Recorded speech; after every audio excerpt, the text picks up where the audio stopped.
Blog Talk Radio. Welcome to Last First Date Radio, featuring interviews with experts in dating, relating, and mating in midlife. And now, here's your host, Sandy Weiner. Hello, everybody. This is Sandy, and I am so glad you've joined us here today at Last First Date Radio. We are a show about achieving healthy, off-the-charts love in the second half of life, and we have a fabulous show coming up for you today. I'm going to be speaking with author Joe Rutland about how to transform your life in midlife. As a dating coach, I specialize in helping women date as the high-value women that they are in every other part of their lives. When a woman knows her true worth, she attracts her best, most aligned partner, and that goes for men or women. I do mostly work with women, but I also work with some brave men who come to me for help. So I just love helping people find love and find healthy, lasting love. And most people who come to me are really successful at work and really struggle in the dating department. And they question why they can be so successful in one place and not in the other. And the truth is that our relationships are very different. Our romantic relationships are very different from our work relationships. Although there are some similarities, how you communicate in your work relationships often shows up in how you communicate in your personal relationships as well, and so it's important to work on those skills. That's something that I actually love helping people with, and I have a communications course that is going to be opening again in April, and I'll be announcing the dates. And so a lot of times when we're dating, we don't realize the things that we're doing and saying that can get in the way of meeting and or sustaining a relationship or even making a lasting connection on a first date. And so I have compiled a list of the top 3 dating mistakes that midlife daters make, and I have written down some actionable steps about how you can turn those mistakes around and find lasting love. So if you would like a copy of this free guide, the top 3 mistakes midlife daters make and how to turn them around to find lasting love, you can go to my website, lastfirstdate.com. That's lastfirstdate.com, and sign up on my homepage and get your free copy. I also want to invite any women over 40 who are single to my Facebook group. It's called Your Last First Date. So just look up Your Last First Date under Facebook groups because I want you to go on your last first date. And it's a fabulous group that is supportive. People can come there and ask questions about any aspect of dating, and the questions that get posted are fantastic. The discussions are lively. It's all done with a positive attitude, which is so important because your mindset is more important than almost anything in dating. I also would like to give a shout out to our sponsor, audibletrial.com/lastfirstdate. Audible books are a wonderful way to read books because we are all on the go, working hard and working out and moving all the time, and it's hard to find time to read. And Audible has about 180,000 plus books in its library. And so we have a free book plus a free trial of 1 month at audibletrial.com/lastfirstdate.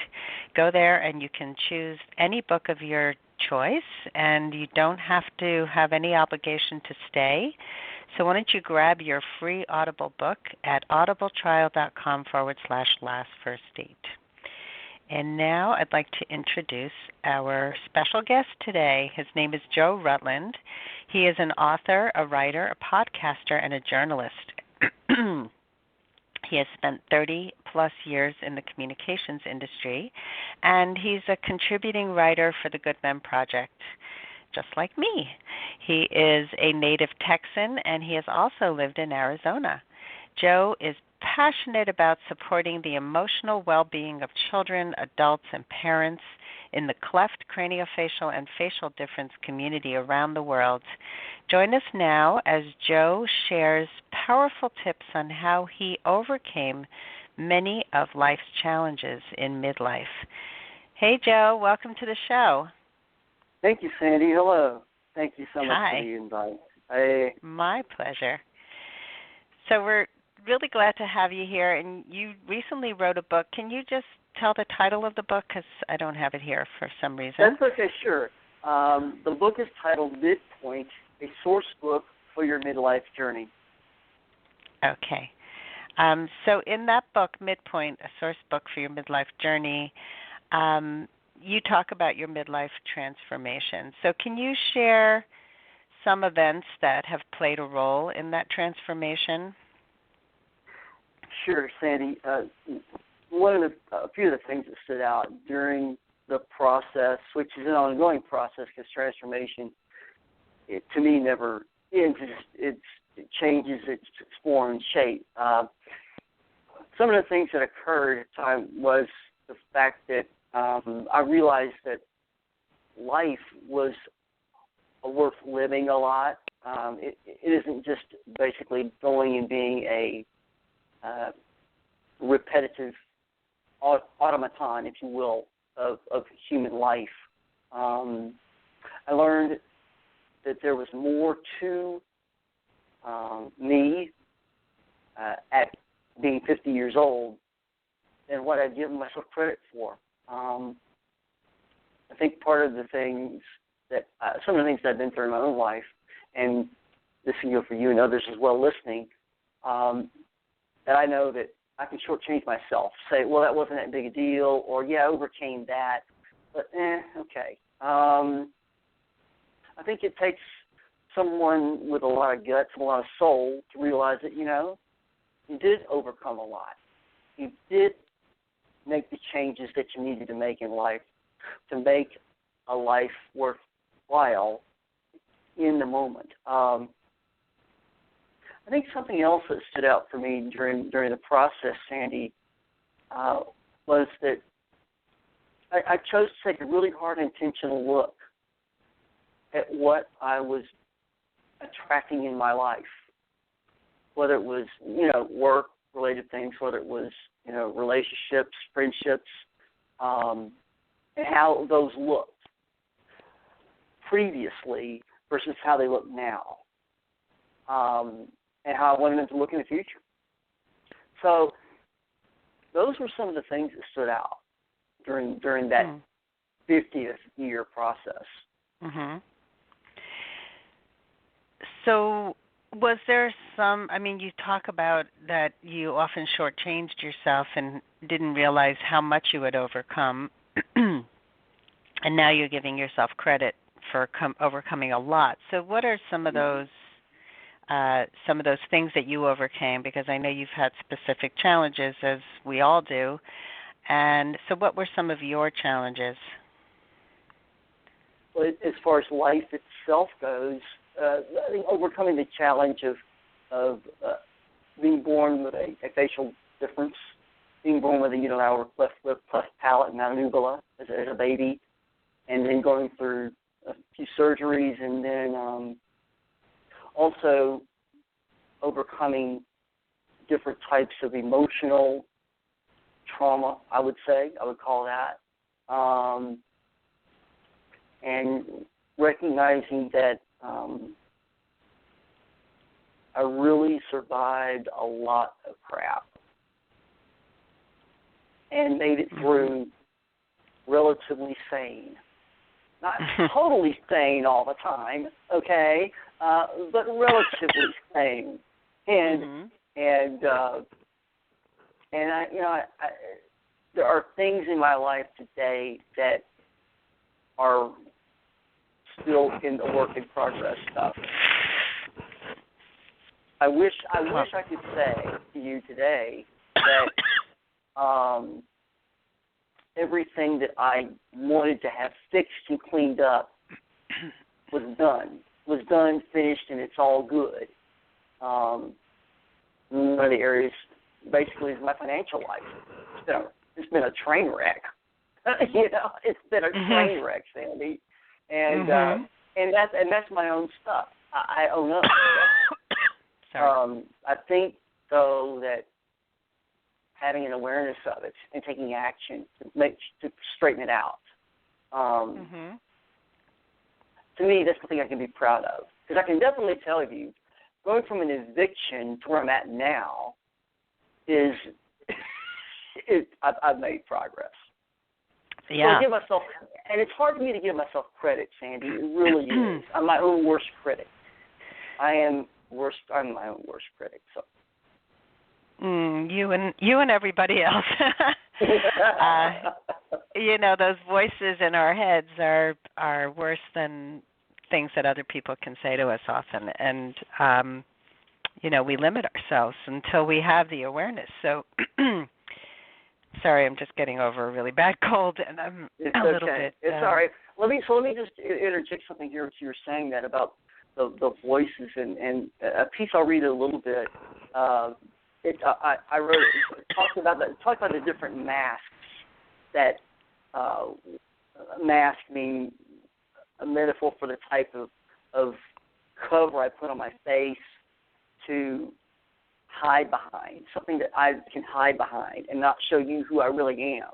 Because if I showed you who I really was, the voices go, if I showed you who I really was, you wouldn't like me. You wouldn't want to date me. You wouldn't want to hang out with me. You wouldn't want to, all that other type of mental voice garbage. And I know in your work you probably deal with people that, have that type of dialogue going on too.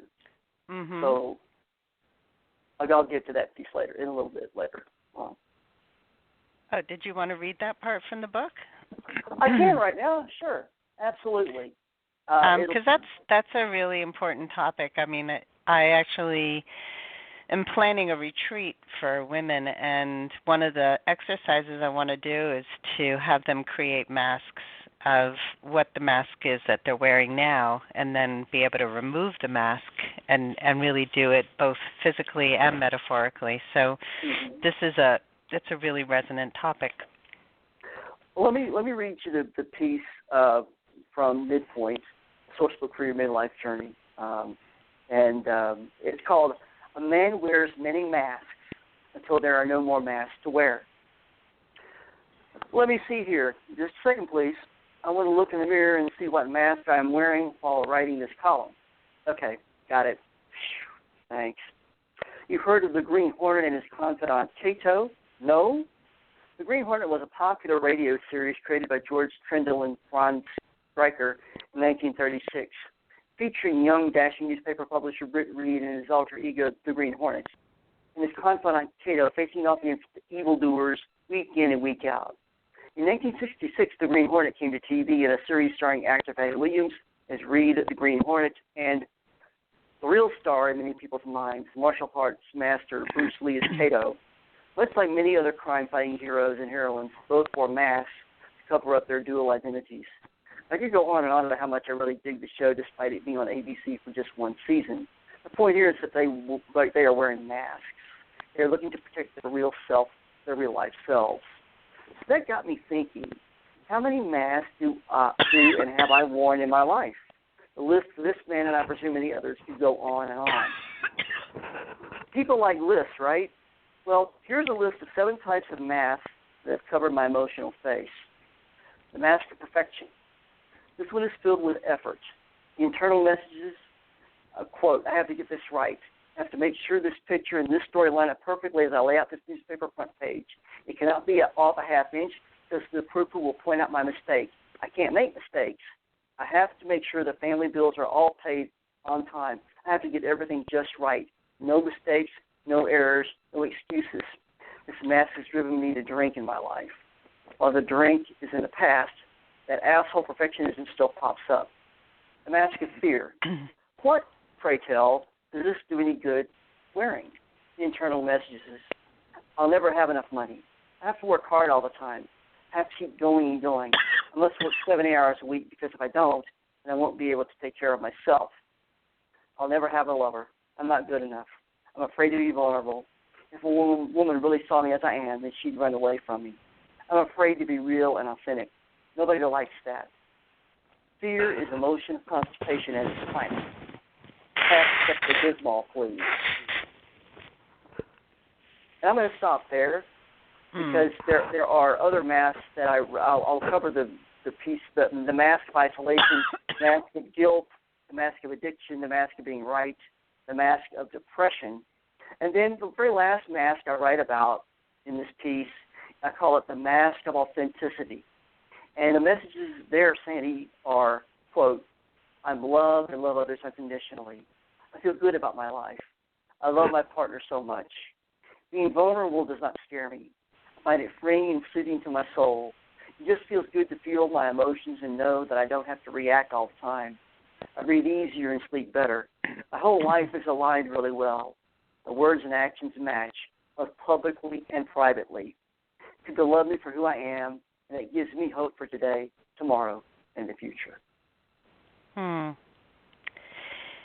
Beautiful and very well said. I mean, I think that so many people will be able to relate to what you just read, and I know that Brené Brown talks about vulnerability and the mask of that fear of having to be perfect, and absolutely, yes, yeah. I think this is what is the undoing of so many, and I can certainly relate to a lot of what you just shared, so thank you for sharing that. You're welcome. So let's talk about some big lessons that you've learned from your life experiences. What are some of those?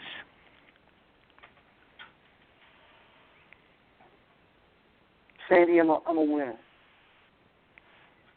I'm not a loser, I'm a winner. I'm a winner in being an author or writer. I'm a winner when it comes to having friends that care about me. I'm a winner when it comes to being empathetic to a very hard degree, I would say, with about situations and people. I'm a survivor. I'm a thriver. I'm a creative person. I've learned these things about myself that probably somewhere deep back in the dark recesses of my heart and soul that were there, but I didn't have a realization of them, a full appreciation of them, until going through the different situations, whether it be having to use a payphone for 20 days, whether it's like having a flat tire in the middle of the night in Arizona and sleeping in the car and going through all that rigmarole, and still being able to somewhere within myself hold my head up high and know that I have value and worth as a human being, not just as a man, as a human being, Sandy. And that I'm willing, and also the thing is, too, that I learned, I'm willing to look at my stuff. I'm willing to take a risk, and like doing this radio show is a risk for me, because I'm being as honest and authentic and vulnerable with you and your audience as I can be, which is, it's like walking a tightrope. It is. And I think, though, my gut says that people out there thirst for authenticity and vulnerability. They thirst for it. Like someone in the desert finding an oasis of water. They thirst for it. I thirst for it. I know I do. I'd much rather have a conversation with someone that's authentic and vulnerable than someone that's trying to be something they're not. And Lord knows I've done that a lot in my life too. So I think some of the lessons are right there. that I talked about with you just now, for sure. Mhm. Yeah, and I think that authenticity and vulnerability becomes a much bigger pursuit as people get older. Which leads me to the next question, because I know for me, I had an awakening in my late 40s, early 50s, and totally transformed my life. So do you believe that this type of transformation that you went through can only happen later in life, or can it happen at any age? I believe it can happen at any age, and I appreciate the question so much. I really believe that, yes, the book focuses on being 50 years old. I personally believe that you can be 19 years old, you can be 24, you can be 42, you can be 36, you can be 58, you can be 67, you can be 74 years old, whatever. You can be in your 80s even, and go through a transformation in your life. I mean, obviously, younger years, transformation means whatever it means for you, whatever it means for me. The word awakening, the word awareness, the word aha moments, I know they've happened in my life at different ages, not just 50, but there are definitely, it isn't just one age per se, and that's something that I hope that your listeners will hear, is that the essence of finding your midpoint doesn't have to be getting to 50 years old and then looking for your midpoint. You can find that midpoint at 20, at the different ages I talked about, Sandy. I do believe that's true. I mean, that's my personal, humble opinion there. Yeah, no, I do think that transformation can happen at any age, and I've seen it happen very young, even in my own children. They're much more aware in their 20s than I was in certain regard, in terms of self-awareness. But I think for many of us, we kind of coast through life and don't realize we have options until we're older, until we can't take it anymore, until something happens. And often it's, some crisis happens, or we lose a job, we, lose a relationship, there's an illness that happens, and and that's where the awakening or the transformation happens. So some people are really not ready to be transformed until later. And you also mentioned that you wish you were already kind of, doing just perfect and doing really well and had it all figured out by now. But I think that that's part of life, is that it's a process, and nobody has it all figured out. It's when you think have it all figured out, you stop growing, and I think that the growth is what makes people interesting. Yes, I would agree, and also I would say too that if you're able to share the growth experience with someone or some people in a safe space, it makes it that much more tasty and beautiful. It can be done in isolation, but it sucks. It just does. And if you're willing to share the experience of the transformation of healing and wholeness, those are things that I find in my life's walk, that journey, that people that are on the path of healing and wholeness from physical, spiritual, emotional, and mental ailments or abuse or things that have happened to them, that those are heroes. Those are heroes. And they're also, if I may go so far, some of them are earthly angels as well, in my opinion. because those that go through their own healing and wholeness process make not only themselves better, but in some way, shape, or form, I believe they make the world a better place too. Yes, I agree, and I think that it takes courage to share your story, and I think that a lot of people are too shy or reticent to share their experience because they don't think it's enough. They don't think that they're important enough. So it's really powerful. And so you've shared your story, and my question is that what would be ideal? What would you hope would happen from sharing the stories in your book? I would hope, well, there are two or three things. One, I hope people that buy the book will place themselves into the stories. Put yourself in my shoes, in my spot.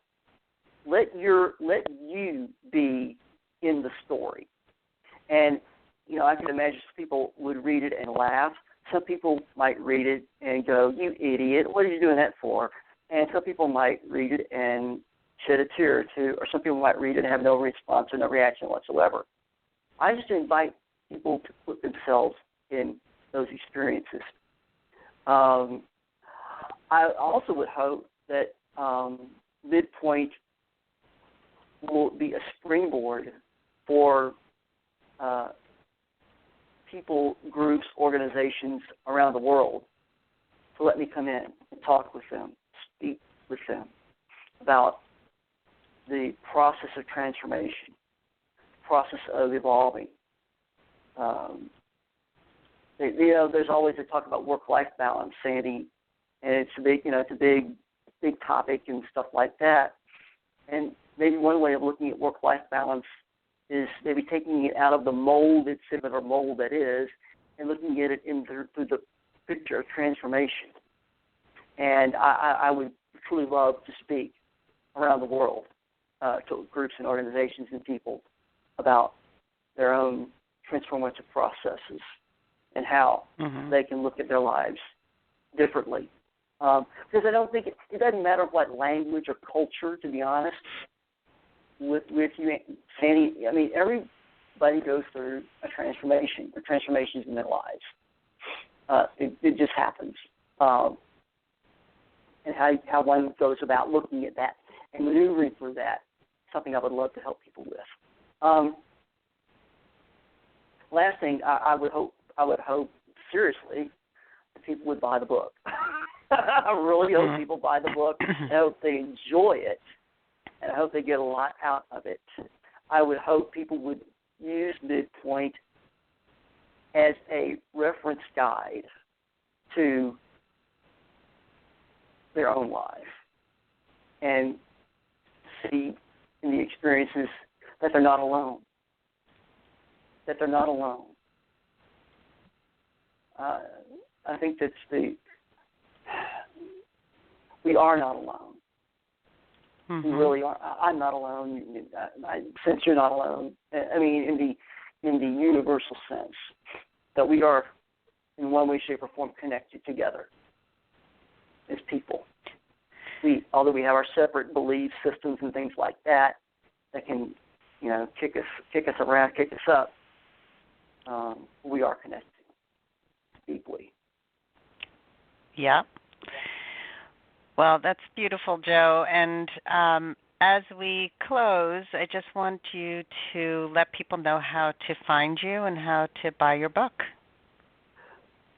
So if you want to go purchase a copy of Midpoint, a source book for your midlife journey, go out to Amazon, go to Barnes & Noble, and it's available in paperback. It's available in Kindle and Nook.